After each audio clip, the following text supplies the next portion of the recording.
Dear Dr. Love, magandang gabi po sa inyong lahat dyan. Ako po si Mike mula sa lungsod ng Mandaluyong. Dr. Love, 34 years old na po ako.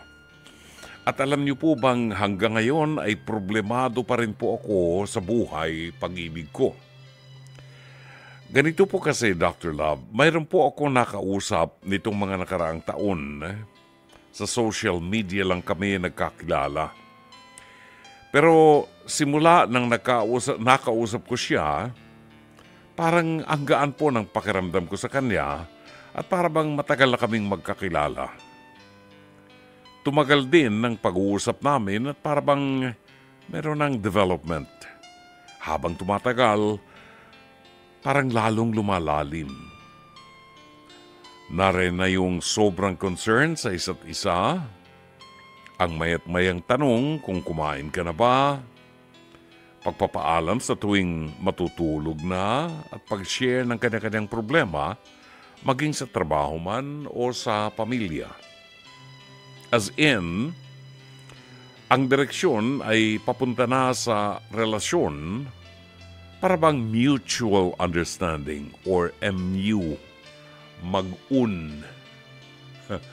MU. Mag-un. Umabot na rin sa puntong nagsasabihan kami ng I love you out of nowhere. Pero biglaan, as in biglaan, Dr. Love, na para bang biglang naging cold. Biglang dumalang ang pakikipag-usap. Ang kanyang mga messages, dry na. Since alam ko namang wala kaming label, who am I to demand na ibalik ang dating kami? Pero dahil tumagal na at parabang ako na lamang itong laging nangungumusta, napilitan na akong kumprontahin siya. Tinanong ko siya ano sa kanya, ano kami? At bakit biglang lumalayo na siya? Tinanong ko rin kung nag-assume lang ako na may nararamdaman na rin siya for me, pero wala po akong natanggap na sagot. Ilang months ng pagtitiis na hindi maunang mag-message sa kanya. May bago po akong nakilala, hindi po ako naghanap, pero may biglang dumating. Okay kami ngayon at para bang mas may linaw kumpara sa dati na walang kahit na anong pag-uusap kung ano nga ba kami. Pero nitong mga nakaraan, sa gulat ko, biglang nagparamdam na naman ang dati kong nakakausap. At kumbaga, after niya akong i-ghost, kung kailan may nakakausap na ako at medyo magiging okay na, saka naman siya biglang nagparamdam na naman. Dahil talagang tinamaan ako sa kanya, Dr. Love, heto nagdulot siya ng confusion sa akin. Nalilito ko ngayon kung tatanggapin ko ang muling pagbabalik niya o diretso tingin na po ako sa kausap ko ngayon. Kaso Dr. Love, hindi ko po maikaila na talagang minahal ko po yung nang-ghost sa akin. Kaya kahit naiinis ako, kasi nanggugulo siya kung kailan malapit na ako makamove on, may halong saya pa. Saya kasi naaalala at bumalik pa siya. Parang ang umaasa na rin ako na baka this time, linawin niya na at magkaroon na kami ng opisyal na relasyon.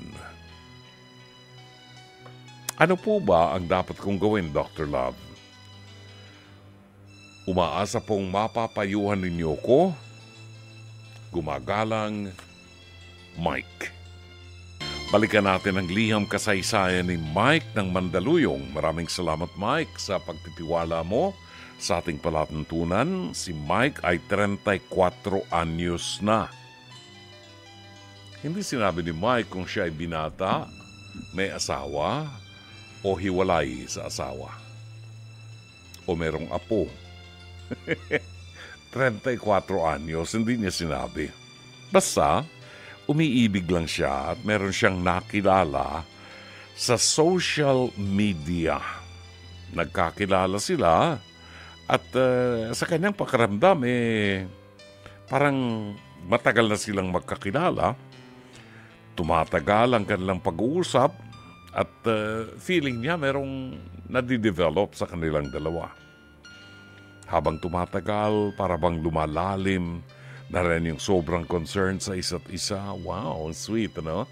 Sobrang concerned. Kumain ka na ba? Be? Mga ganyan. Di ba? Ay, pag tinanong, kumain ka na, be? Parang sweet na ba yun? Or magpapaalam sa tuwing matutulog na at pag-share ng kanilang problema, maging trabaho man o pamilya. Ito si Mike parang teenager. Pati ba naman pagtulog mo, magpapaalam ka pa dun sa babae. Okay. Gumising tayo, Mike, ha? Huwag tayong masyadong manatili doon sa mga pangarap natin. Minsan kasi kapag mayroon tayong nagugustuhan, nagsisimula yan sa infatuation. Kapag nakita mo ang picture, nai-in love ka na. Yan. Parang kami dito sa radyo, nung kabataan namin, palakihan kami ng boses. Kasi ganun ang announcer sa radyo nung araw. Ang tawag ay announcer, hindi anchor. Radio announcers kami nung araw. So, ang ginagawa namin, palakihan ng boses, pag lalaki ka, pag babae, pa-sweet, tweetums, mga ganun ba? Parang Helen Vela ang dating, di ba? Yung mga lalaki, palakihan, this is for you, babe. Mga ganyan. Akala tuloy ng mga nakikinig ng mga kolehiyala nung araw sa amin dahil nag-DJ po si Brother June. Akala nila magandang lalaki si Brother June. Kasi ganda ng boses ang laki ng boses, mamang-mama. Hindi nila alam bading. Di ba? Meron akong kilala, kasabayan ko. Ewan ko kung buhay pa ngayon. Kasabayan kong ganda ng boses talaga. Ma-in love ka. Lalaki ma-in love ka talaga sa boses. Pero hindi alam ng listeners, bading siya. Hindi alam ng listener na bading siya. Hindi rin niya ako kilala, pero siya kilala ko dahil napapanood ko siya sa television ng araw. Aba, minsan nagkita kami sa hindi niya alam na taga-radyo rin ako. Nagkita kami sa Quad Theater. Quad. Sa Makati. Wala nang Quad ngayon, ano? Ano na yan? Glorieta na yan ngayon, no? May Quad Theater pa noon. Nagkita kami sa, nagkatabi kami sa Jinggilan. Alam mo yung Jinggilan? Sa toilet. Hindi niya alam ako yung June Banaag. Yung John B. ang pangalan ko noon eh. Pero, kilala ko siya. No? Kasi napapanood ko na siya sa television eh. Nag-appear sa TV. Abong kuneho, sinisilipan ako. Wala na siya rito ngayon. Nasa ibang bansa na siya. Sinisilipan ako ng kambing. So, na-confirm ko na bading siya. Okay. Well, yun ang gusto niyang buhay. Di okay lang. Kaya lang, ang expectation ng mga listeners, macho. Kasi laki ng boses. Ganun din. So, bakit ko naikwento, Mike? Kasi naman, you're 34 years old. And sang-ayon sa aking researcher, ikaw daw ay no girlfriend since birth. No girlfriend since birth. Meron palang ganun. Ang tawag dyan, nung araw sa amin, yung panahon namin, tsope. Yan. Tawag tsope. Mahiyain. Ganyan ako nung araw when I was in high school or bago pa, sophomore sa kolehiyo. Diba? Pag may nakita kong babae, nagandahan ako, sobrang insecurity ko. Torpe. Yan. Sobrang insecurity, hindi ako makaligaw kasi tingin ko talagang pangit ako, hindi ako papasa.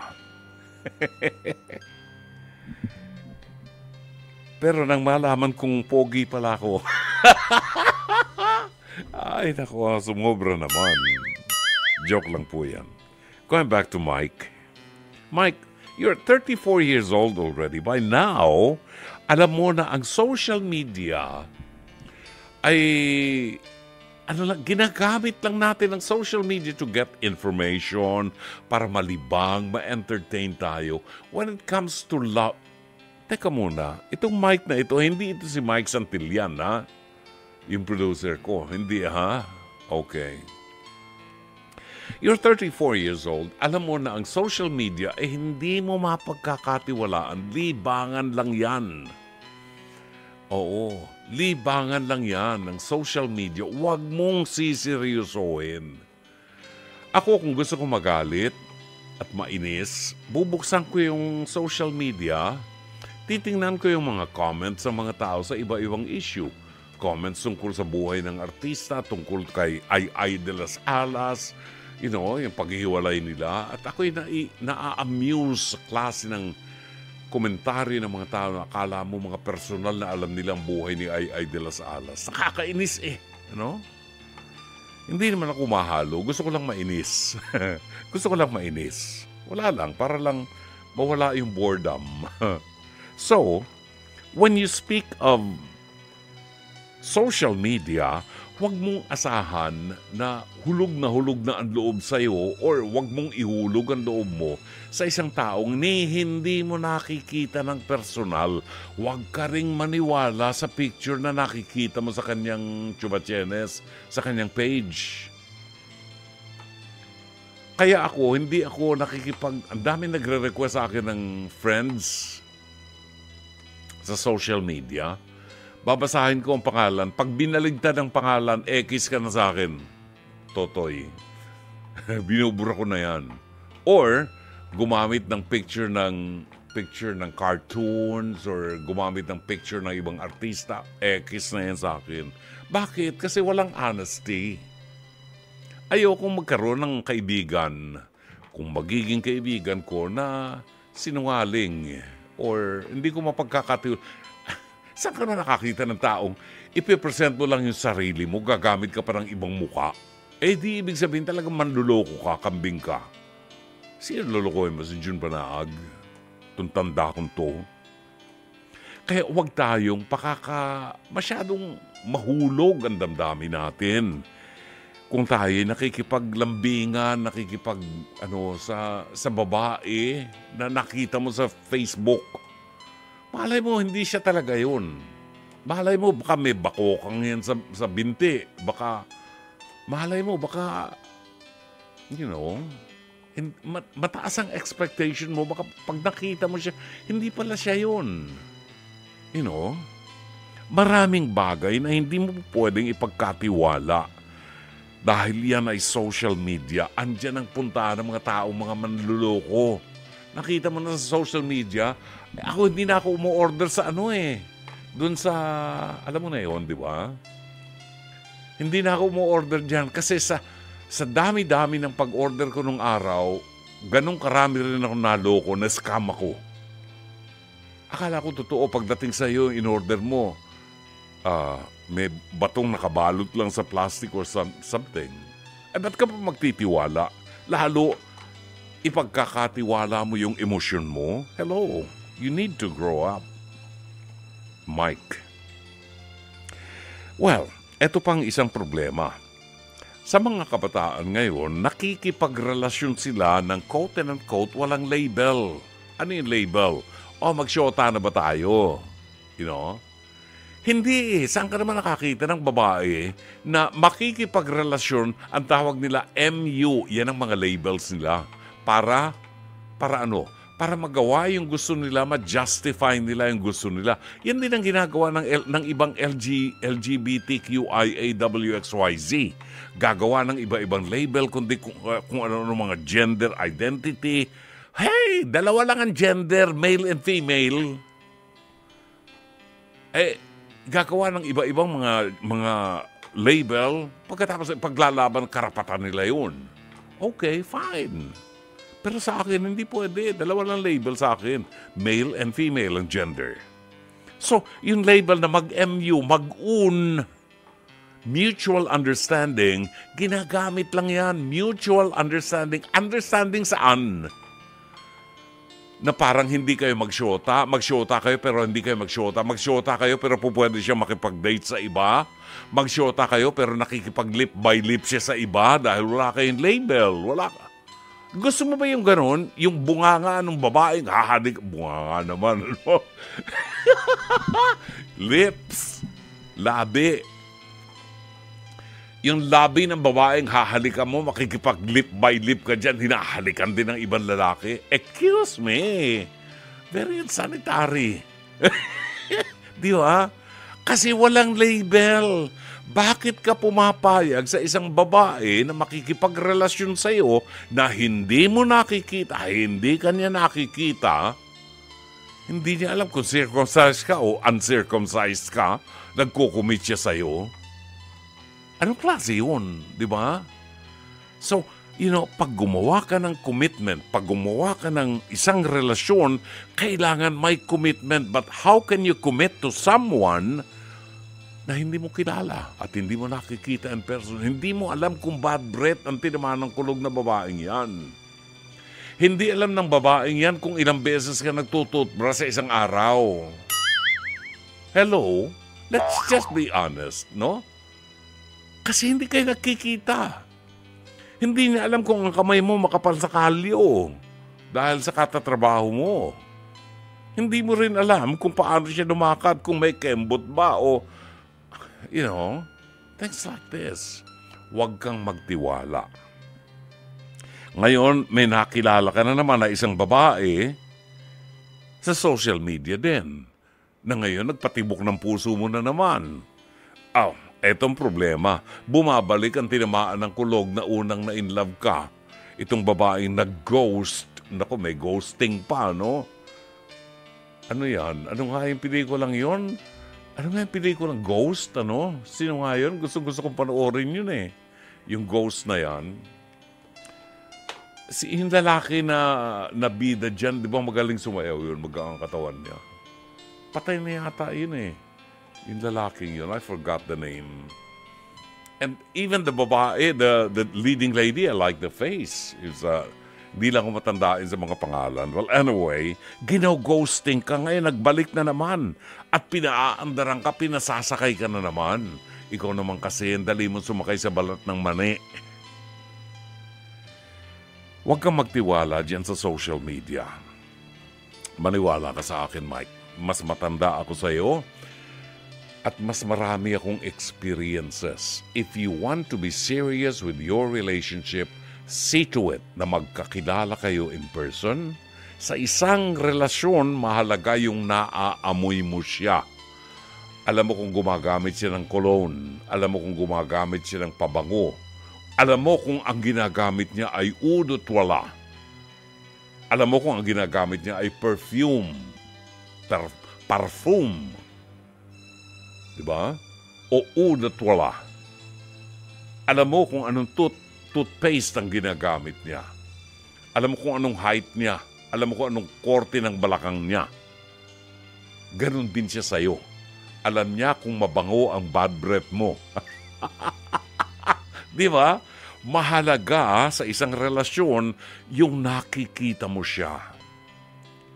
Para palagi kang in love sa kanya. Mahalaga sa isang relasyon yung naaamoy mo siya, kung anong cologne yung ginagamit niya, kung gumagamit siya ng oud at wala.